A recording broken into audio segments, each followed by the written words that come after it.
Hello student, welcome to YouTube study myself Dinesh Yadav. आज की इस वीडियो में UP board class 10th and class 12 दोनों बच्चों के लिए काफी मोस्ट इंपोर्टेंट वीडियो होने वाली है। इस वीडियो में बताएंगे कि बोर्ड एग्जाम में कॉपी कैसे लिखना है ताकि फुल नंबर में फुल नंबर मिल जाए और सभी बच्चों में आपकी कॉपी जो है सुंदर दिखे। तो आज की वीडियो काफी मोस्ट इंपोर्टेंट है। बताएंगे कि बोर्ड एग्जाम में किस पेन से और किस मतलब कि स्केच से आप हेडिंग डालेंगे तो बहुत ही अच्छा रहेगा और कौन सा यूज नहीं करना है। ये वीडियो काफी इंपॉर्टेंट है। एक नंबर क्वेश्चन से देख लीजिए, एक नंबर से लेकर के और आखिरी का जो क्वेश्चन होता है वहां तक सिखाएंगे कि एक एक क्वेश्चन को आपको कैसे बोर्ड एग्जाम में लिखना है। ये वीडियो काफी मोस्ट इंपॉर्टेंट है, अंत तक बस देखते रहिए, लाइक कर देना। देखिए, सबसे पहले नंबर क्लास 10th के बच्चे हो या क्लास 12 के, दोनों के लिए हेल्पफुल वीडियो है। यहाँ पर देखिए, सबसे पहले नंबर यहाँ पे देखिए स्केच से हम यहाँ पे हेडिंग डाले हैं। ठीक है, स्केच है, स्केच से जैसे कि खंड क लिखे हैं। यहाँ पे क्लास 12 के बच्चों के लिए 2 खंड में हिंदी का पेपर आएगा। ठीक है, तो यहाँ पे देखिए खंड डाल देंगे, पहले खंड क। इस तरीके से अगर आप ब्लैक पेन का यूज करते हैं तो ब्लैक पेन का भी यूज से लिख सकते हैं, या बोर्ड एग्जाम में इस स्केच का भी यूज कर सकते हैं। देखिए कैसे, जैसे इसमें लिख लीजिए खंड क लिखेंगे, क्योंकि खंड क का पहले क्वेश्चन करेंगे, खंड वाइज करना है। एक भी क्वेश्चन खंड क का ख में नहीं करना है और न ही खंड क का क्वेश्चन क में करना है, खंड वाइज करना है। समझिए, एक एक चीज आपके लिए काफी मोस्ट है। यहाँ पर देखिए, जैसे खंड क लिख दिए हैं तो इधर देखेंगे कि मतलब कि इसका फिगर आ रहा है कि नहीं। अभी बैकग्राउंड दिखाता हूँ फिर समझाता हूँ। तो देखिए बैकग्राउंड इसका इस तरीके से थोड़ा कम आ रहा है, तो हेडिंग जहां पर लगाना है वहां पे थोड़ा कम आ रहा है, यूज कर सकते हैं। क्योंकि बोर्ड एग्जाम की जो कॉपी होती है थोड़ा मोटी होती है और बहुत ही अच्छी होती है, तो यूज कर सकते हैं, कोई भी डाउट नहीं। क्योंकि मैं भी यूज करके ही इसका मैं अपना बोर्ड एग्जाम स्केच से ही दिया था, बहुत ही अच्छा नंबर अचीव हुआ था। तो यहाँ पर देखिए प्रश्नोत्तर संख्या पहला इस तरीके से डालेंगे, और अच्छा लगने के लिए अगर टाइम मिलता है तो अंडरलाइन कर दीजिएगा। ओके, यहाँ पे चीजें समझते चलिए। और देखिए, जैसे कि आपको पहला क्वेश्चन करना है तो 5 बहुविकल्पी आएगा पहला का। तो यहाँ पे पहला का क, पहला का ख, पहला का ग, पहला का घ, पहला का अंग, इस तरीके से डालेंगे। और जौन सा मतलब यहाँ पर देखिए, ये मॉडल पेपर है। ठीक है, ये 2022 का मॉडल पेपर है। ये खंड क है, इसमें शिक्षा का उद्देश्य निबंध के लेखक कौन है, तो यहाँ पर संपूर्णानंद जी हो जाएंगे। तो पहला का क का सेकेंड नंबर ऑप्शन सही है, तो ऐसे ही यहाँ पे लिख देंगे, पहला का क का सेकेंड नंबर संपूर्णानंद जी। ठीक है, इस तरीके से लिख लेंगे कि नहीं। पांचों बहुविकल्पी कर लेंगे पहला का, इसी तरीके से पांचों करने के बाद देखेंगे यहाँ पर चलिए प्रश्नोत्तर संख्या दूसरा करेंगे। ठीक है, इसमें भी 5 बहुविकल्पी आएंगे पद्यांश से।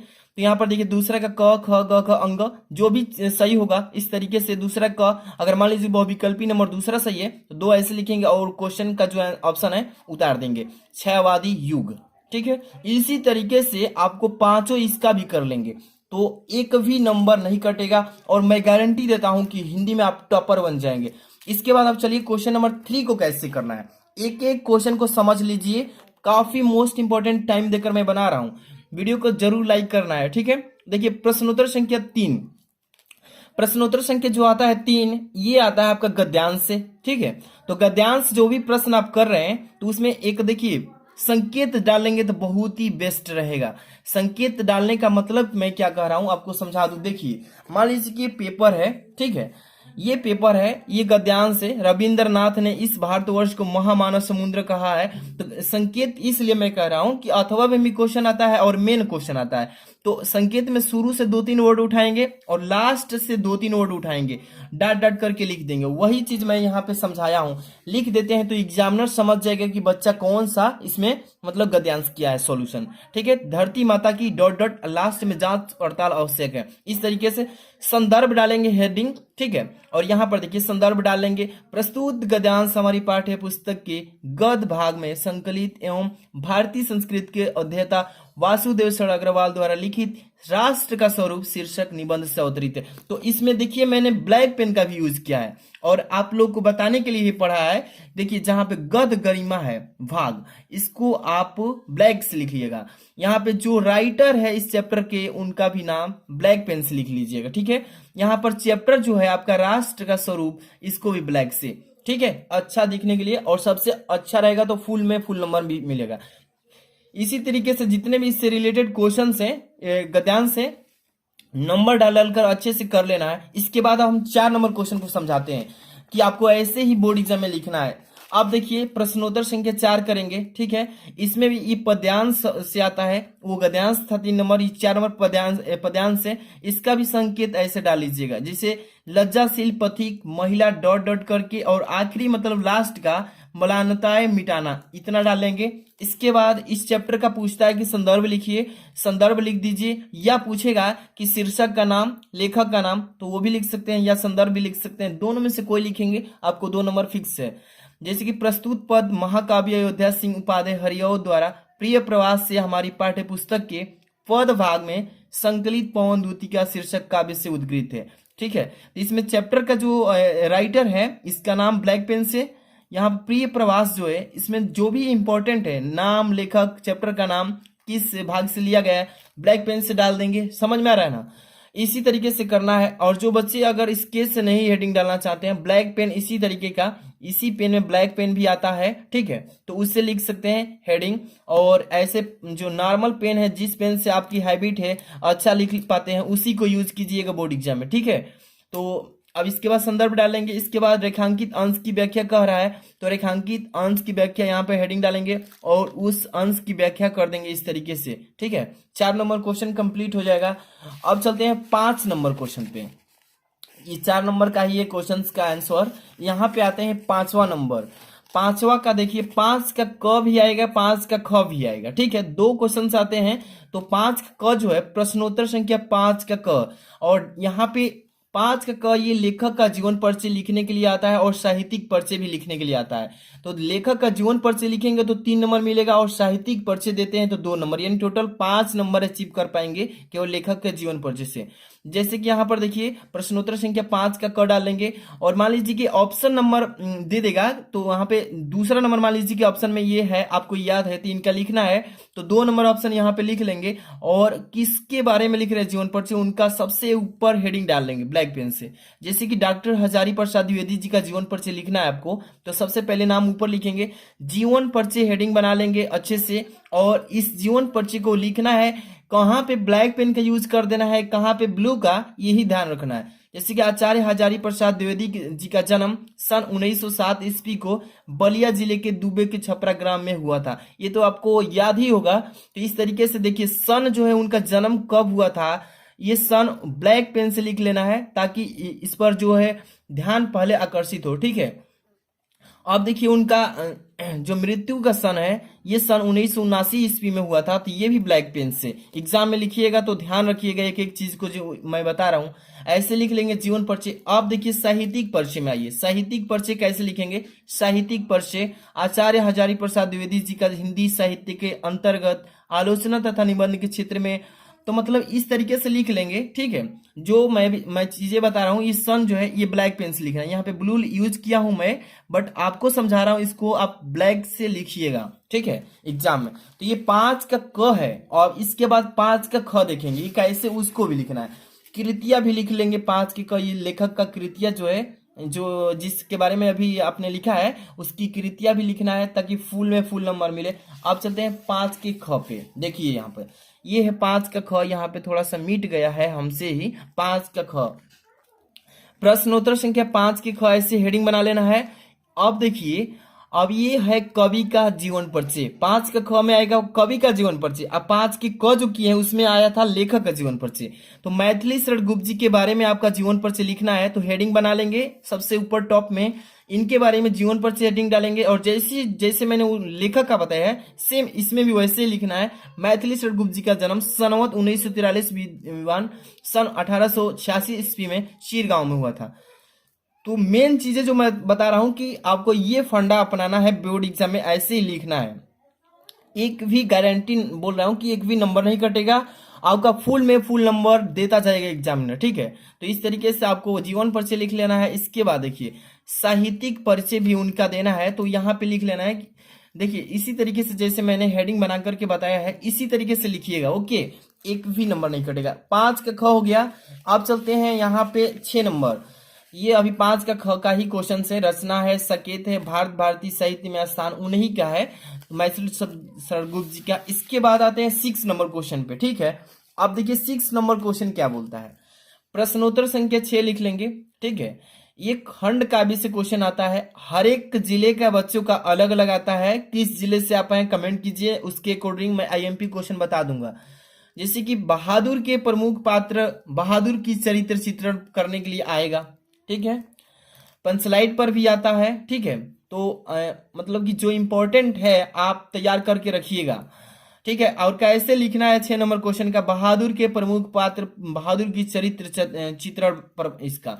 तो ऐसे डालेना, अमरकांत जी द्वारा लिखित कहानी बहादुर का प्रमुख पात्र बहादुर है, जिसकी शारीरिक विशेषताएं, शारीरिक मतलब 4 विशेषता है, छल कपट रहित, परिश्रमी, हंसमुख एवं मृदुभाषी, सहनशील, ईमानदार एवं सच्चे हृदय। मतलब इनकी हेडिंग डाल डाल करके इनके बारे में लिख देना है अच्छे से, इसीलिए दिखा रहा हूं कि ऐसे ही लिखना है ना। नेक्स्ट चलते हैं, यहाँ पे इन्हीं के बारे में अभी है 6 नंबर क्वेश्चन का। ये यहाँ पे आते हैं 7 नंबर क्वेश्चन, मतलब कि वो किधर गया अभी, मतलब कि 7 नंबर क्वेश्चन को छोड़ दिया हूँ कि ये तो आता है मतलब स्वपठित खंड का भी, जो हर एक जिले के बच्चे का किस जिले से हैं आप उसके अकॉर्डिंग आता है, तो उसको छोड़ दिया हूँ, कॉपी पे नहीं लिखा हूँ। लेकिन आप किस जिले से हैं उसको प्रश्नोत्तर संख्या 7 डालकर और उसके बारे में लिख लेना है, ठीक है। आप चलते हैं 8वां नंबर। ये जो है आपका खंड ख है। खंड क्या है, खंड ख से क्वेश्चन आएंगे, जो कि व्याकरण से ये प्रश्न पूछे जाएंगे। खंड ख डाल लेंगे। अब यही चीज मैंने बताया है, देखिए ये है आपका खंड क। खंड क के क्वेश्चन खंड क में ही करना है, ठीक है ना। ये नहीं करना है कि खंड ख का क्वेश्चन उठाकर लाना है और खंड क में कर देना है, ये गलती आपको नहीं करना है। खंड क के जितने भी प्रश्न हैं इसका उत्तर खंड क में ही दें, और खंड ख जब करें तो खंड ख का उत्तर खंड ख में देना है ना। ये आपको निर्देश में पहले ही पेपर में दे दिया जाता है, ताकि ऐसी गलती नहीं करना है। यहाँ पर देखिए खंड ख स्टार्ट करते हैं, ऐसे डाल लेंगे हेडिंग, प्रश्नोत्तर संख्या 8, 8 का क करेंगे। तो इसमें देखिए ये संस्कृत से आपका गद्यांश दिया जाता है बोर्ड एग्जाम में, इसका क्या क्या लिखना होता है अभी देखिए। इसका भी संकेत डाल लीजिए, जैसे कि आपने गद्यांश का 3 नंबर क्वेश्चन का 4 नंबर पद्यांश का डाले थे, सेम वैसे इसका भी डालना है। देखिए संकेत में महामना विद्वान, भारत जो संस्कृत भारत वाला चैप्टर है संस्कृत का, उसी में से इस गद्यांश को सॉल्व किया जा रहा है। महामना विद्वान शुरू में डालेंगे डा डट करके, आखिरी में स्वभाव एवासित वाला डाल देंगे, ठीक क्लियर है इतना। इसके बाद इसका पहले संदर्भ लिखना होता है और इसका हिंदी में अनुवाद भी करना होता है, जो संस्कृत में गद्यांश दिया होता है। जैसे कि संस्कृत में संदर्भ इसका है, पहले लिख लेंगे संस्कृत का, जैसे कि यह गद्य खंड हमारी पाठ्य पुस्तक के संस्कृत भाग, देखिए यहाँ पे ब्लैक पेन यूज कर देना है, किस भाग से लिया गया है तो संस्कृत भाग से। संस्कृत भाग में संकलित कौन से चैप्टर से, महामना मालवीय, महामना मालवीय चैप्टर से लिया गया है, यानी कि नामक पाठ से लिया गया है। ऐसे ही आपको अच्छे से लिखना है। इसके बाद इसका संस्कृत का अनुवाद करना है हिंदी में, तो अनुवाद हेडिंग डाल लेंगे ऐसे ही लिखना है पेपर में, ठीक। महामना विद्वान, वक्ता, धार्मिक नेता एवं कुशल पत्रकार थे, किंतु इनका सर्वोच्च गुण जनसेवा ही था। जहां कहीं भी ये लोगों की दुनिया, मतलब आपको ऐसे लिख लेना है, ठीक है। ऐसे ही कॉपी अपना हिंदी के लिखना है। इंग्लिश की भी मैं बता दिया हूं, इंग्लिश के बाद साइंस का बताना रह गया है, केमिस्ट्री फिजिक्स का रह गया है, वो भी हम बताएंगे बहुत जल्दी ही। यहाँ पे देखिए खंड प्रश्नोत्तर संख्या आप चलेंगे 8 का ख पे, ध्यान से देखते चलिए कि क्वेश्चन आपके लिए इंपॉर्टेंट है, ठीक है। प्रश्नोत्तर संख्या 8 का ख कैसे देना है, ये पद्यांश, संस्कृत का पद्यांश से क्वेश्चन पूछा जाता है। संस्कृत का पद्यांश में जैसे कि दे दिया है पद्यांश, संकेत डालेंगे नमे रोचते डॉट डॉट कुद्दो भविष्यति, ऐसे डालेंगे। एक एक चीज समझ लीजिए ताकि बोर्ड एग्जाम में पूछना ना पड़े, दिक्कत भी ना हो। यहाँ पे देखिए इसका संस्कृत में संदर्भ, इसका पूरा संस्कृत का संदर्भ लिखिए, जैसे कि नमो रोचते वाला का पद्यांश का, प्रस्तुत श्लोक हमारी पाठ्य पुस्तक के संस्कृत भाग में संकलित जातक कथा नामक पाठ से उलुक जातकम वाला शीर्षक से उद्धृत है, ठीक है। इस तरीके से लिख लेना है। इसके बाद चलते हैं अनुवाद, इसका अनुवाद लिख ही लेंगे आप, ऐसे ही चीजें समझते चलिए। अब यहां से चलते हैं प्रश्नोत्तर संख्या 9। अब इसमें क्या आता है, देखिए प्रश्नोत्तर संख्या जो आता है आपका, जैसे कि दाल में काला होना, ये क्या है आप पढ़े होंगे, मुहावरा लोकोक्तियां, वही चीज है, ठीक है। चार दे दिया गया ऑप्शन दे रहेगा, मतलब दिया रहेगा, मुहावरा एवं लोकोक्तियों में से किसी एक को सॉल्व करना होता है, वाक्य में प्रयोग करना होता है। तो यहाँ पर जैसे कि दाल में काला होना, इसका आप मुहावरा लिख रहे हैं तो यहाँ पर देखिए दाल में काला काला होना, मान लीजिए कि तीसरा नंबर ऑप्शन पे है तो 3 नंबर डालेंगे और तीसरा आपको आ रहा है 3 नंबर डाल के और यहाँ पे दाल में काला होना का वाक्य में प्रयोग कर दीजिएगा। यानी कि तुम रात भर सड़कों पर इधर उधर घूमते रहते हो, जरूर कुछ दाल में काला है, तो इसका वाक्य में प्रयोग ऐसे ही करते हैं, ऐसे ही बोर्ड एग्जाम में लिखना है। अब 9 नंबर क्वेश्चन कंप्लीट हो गया। इसके बाद ही चलते हैं 9 के बाद 10 पर, ठीक है। प्रश्नोत्तर संख्या 10, इसमें देखिए क्या लिखा है। ये आता है आपका मतलब कि संधि, संधि मतलब होता है जोड़, संधि विच्छेद आप समझे होंगे, संधि दिया होगा, संधि विच्छेद करने के लिए पूछ देगा, जिसे कि मतलब कि तथा धन अपि, तथापि के तथा धन अपि, ठीक है। संधि किया गया, 3 करना होता है, 10 का क, यहाँ पे बी नंबर सही है। दूसरा का परम धन ईश्वर, परमेश्वर के परम धन ईश्वर हो जाएगा संधि, गौधन गायक, ठीक। इस तरीके से संधि कर लेंगे, संधि विच्छेद जो भी आएगा, ठीक। इसके बाद प्रश्नोत्तर संख्या 10 का ख में ये क्या आता है, विभक्ति वचन लिखने के लिए आता है। तो इसमें भी मान लीजिए कि 2 क्वेश्चन करने के लिए रहेगा, मतलब 10 की ख में 2 क्वेश्चन करने के लिए रहेगा। 1 नंबर 2 नंबर दोनों आ रहा है। पहला कर रहे हैं षष्ठी विभक्ति कमा लगा करके, एक वचन है तो एक वचन, ऐसे ही दूसरा कर रहे हैं, सी नंबर सही है, षष्ठी विभक्ति बहुवचन, ठीक है, लिख लेंगे।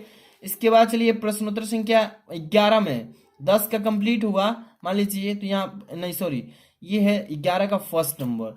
इसमें आपको आता है शब्द का मतलब शब्द का अर्थ लिखने के लिए, जिसे वस्त्र और आदत, वस्त्र और आदत सही हो गया, मतलब कि पेपर जब सामने रहेगा ना तो अभी समझ पाएंगे आप। तो ये पेपर है, इसको दिखा देता हूं, ऐसे इसमें भी है, देख लीजिए 10 का, तो ये रहा, यहाँ से 11 नंबर कर रहे हैं ना, तो यहाँ पे समझा देते हैं, ठीक है। जैसे कि यहाँ पे लिखा है 11 का क, निम्नलिखित शब्द युग्म में से सही अर्थ चयन करके लिखिए। जैसे कि कुल, कुल लिखा है ना, कुल कुल, इसमें सही शब्द क्या है, वंश और किनारा, वही चीज यहाँ पर है। यहाँ पर देखिए मतलब कि वस्त्र और आदत, ठीक है। 11 नंबर का फर्स्ट हो गया। अब चलते हैं 11 का सेकंड पे।